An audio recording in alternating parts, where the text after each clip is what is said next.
Hello friends, welcome back to my YouTube channel R Classes. तो friends, इस वाले video lecture में हम कूलाम का नियम देखने जा रहे हैं। फ्रेंड्स, कूलाम का नियम आपकी बोर्ड एग्जाम में पूछा जाने वाला मोस्ट इम्पॉर्टेंट टॉपिक है और हर साल पूछा जाता है। अगर आप देखें प्रीवियस ईयर के पेपर में तो कूलाम के नियम से एक ना एक क्वेश्चन देखने को जरूर मिलेगा। तो फ्रेंड्स, हम स्टार्ट करते हैं। हमने एकदम सिंपलेस्ट शब्दों का उपयोग किया हुआ है। क्या आप सबसे पहले हेडिंग डालेंगे, ऐसा पूछेगा कि कूलाम का नियम किसे कहते हैं, या कूलाम के नियम की व्याख्या कीजिए, या परिभाषा पूछ लेगा कि कूलाम का नियम क्या है। तो ऐसे क्वेश्चन पूछे जाते हैं। तो क्या आप लिखेंगे, सबसे पहले ऊपर हेडिंग डाल देंगे कूलाम का नियम, उसको अंडरलाइन कर देंगे।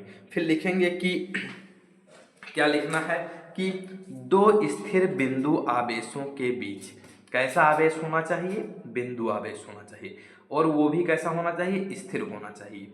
तो दो स्थिर बिंदु आवेशों के बीच लगने वाला आकर्षण अथवा प्रतिकर्षण बल, आकर्षण अथवा प्रतिकर्षण बल आवेशों के गुणनफल के अनुक्रमानुपाती, या आप समानुपाती भी लिख सकते हैं।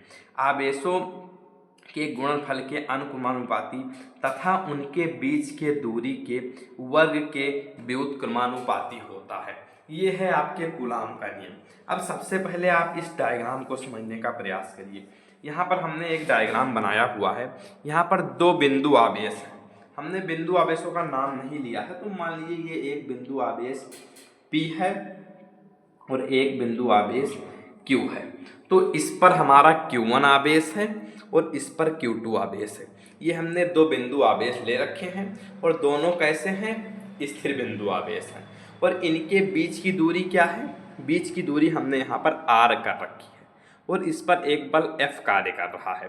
ठीक है, तो हमने क्या लिखा है कि दो स्थिर आवेशों के बीच लगने वाला आकर्षण तथा प्रतिकर्षण बल यानी कि F, उनके आवेशों के बीच के गुणनफल, ये Q1 और Q2 का हो गया यहाँ पर गुणनफल, गुणनफल के समानुपाती। समानुपाती का मतलब है समानुपाती होता है।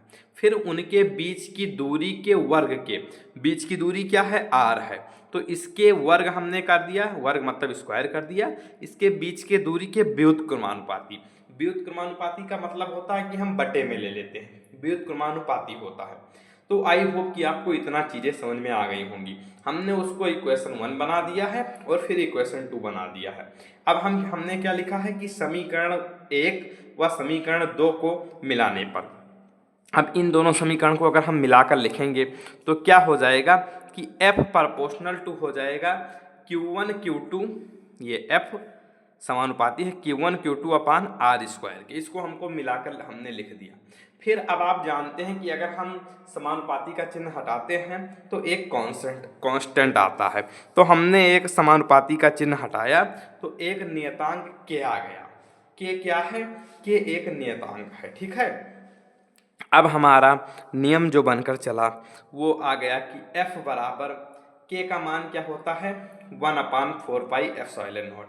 K के मान को क्या हम लिखते हैं, 1/4 पाई एप्सिलॉन नॉट, और K के स्थान पर हमने क्या लिख दिया, 1/4 पाई एप्सिलॉन नॉट, और ब्रैकेट में आपके क्या है Q1 Q2 और बटे में क्या है R स्क्वायर। तो इस तरीके से आपका F बराबर 1/4 पाई एप्सिलॉन नॉट Q1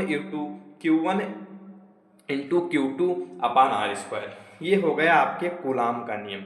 अब कूलाम के नियम पर कई सारे न्यूमेरिकल्स भी पूछे जाते हैं। जैसे उसमें एक आवेश दिया रहेगा, मान लीजिए कि 4e है और एक आवेश हमारा 9e है, उनके बीच की दूरी है कुछ दे रखी है, तो उसमें आपको ज्ञात करना होगा।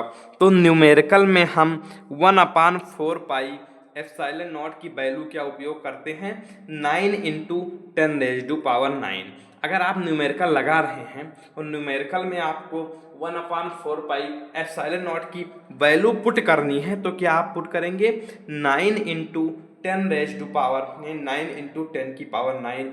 आप इसका मात्रक बिल्कुल याद रखेंगे कि न्यूटन मीटर स्क्वायर प्रति कूलाम स्क्वायर। क्या मात्रक होता है, न्यूटन मीटर स्क्वायर प्रति कूलाम स्क्वायर। अब आप सभी लोग समझ रहे होंगे, पूछेंगे कि सर इसमें जो एप्सिलॉन नॉट है वो क्या है। एप्सिलॉन नॉट को क्या हम बोलते हैं, तो हमने एक एक चीज़ें डिटेल में लिख रखी है। एप्सिलॉन नॉट को हम बोलते हैं निर्वात की विद्युतशीलता। क्या बोलते हैं? निर्वात की विद्युतशीलता। कभी कभी बोर्ड एग्जाम में यह क्वेश्चन आ जाता है कि निर्वात की विद्युतशीलता का मान कितना होता है, एप्सिलॉन नॉट का मान कितना होता है। तो फ्रेंड्स एप्सिलॉन नॉट का मान होता है 8.85 इंटू 10⁻⁻12 कूलाम स्क्वायर प्रति न्यूटन मीटर स्क्वायर। इसका आप मात्रक बिल्कुल नहीं भूलेंगे, कई बार पूछा गया है कि एप्सिलॉन नॉट का मतलब निर्वात की विद्युतशीलता का मात्रक क्या होता है, तो कूलाम स्क्वायर न्यूटन प्रति newton metre square, coulomb square प्रति न्यूटन मीटर स्क्वायर, ये क्या होता है? एप्सिलॉन नॉट का होता है मात्रक। और एप्सिलॉन नॉट का मान क्या होता है? 8.85 इंटू 10⁻⁻12। हम अभी आपको याद करा देते हैं, कूलाम का नियम क्या है? 1/4 pi epsilon nought Q1 Q2 upon R square. Epsilon nought का मान क्या है? 8.85 इंटू 10⁻12। 1/4 पाई एप्सिलॉन नॉट की वैल्यू क्या है? 9 इंटू 10⁻9। अब हम आपके बोर्ड एग्जाम में कई बार यह क्वेश्चन भी पूछा गया है कि एप्सिलॉन नॉट का बीमीय सूत्र लिखिए। तो बीमीय सूत्र हमने यहाँ पर लिख रखा है कि एप्सिलॉन नॉट का बीमीय सूत्र होता है m की पावर -1, l की पावर 3, l की पावर -3, t की पावर 4 और a की पावर 2। ये हमारा होता है एप्सिलॉन नॉट का मात्रक। अगर आप यह बीमा, एप्सिलॉन नॉट की क्या होती है? बीमा। अगर आप यह सीखना चाहते हैं कि हम बीमा कैसे निकालते हैं, तो हमने ऑलरेडी एक वीडियो बना रखी है कि बीमीय सूत्र कैसे निकालें, तो वहां पर जाकर आप देख सकते हैं। ऑलरेडी हमने कूलाम का नियम एक दो वीडियो में कराया है, लेकिन मोस्ट इंपॉर्टेंट है इसलिए हम इस वीडियो में भी करा रहे हैं। तो आई होप कि आपको कूलाम का नियम क्लियर हो गया होगा। और अगर आपको क्लास 12 के physics, chemistry and mathematics, Hindi, English and biology के किसी भी सब्जेक्ट के किसी भी टॉपिक पर वीडियो चाहिए तो आप कमेंट बॉक्स में कमेंट कर सकते हैं, मैं उस टॉपिक पर वीडियो जरूर बनाऊंगा। तो फिर मिलते हैं नेक्स्ट वीडियो में नेक्स्ट टॉपिक के साथ। तब तक के लिए आप लोग खुश रहिए, मस्त रहिए और अपने पढ़ाई में व्यस्त रहिए। Thank you, bye bye.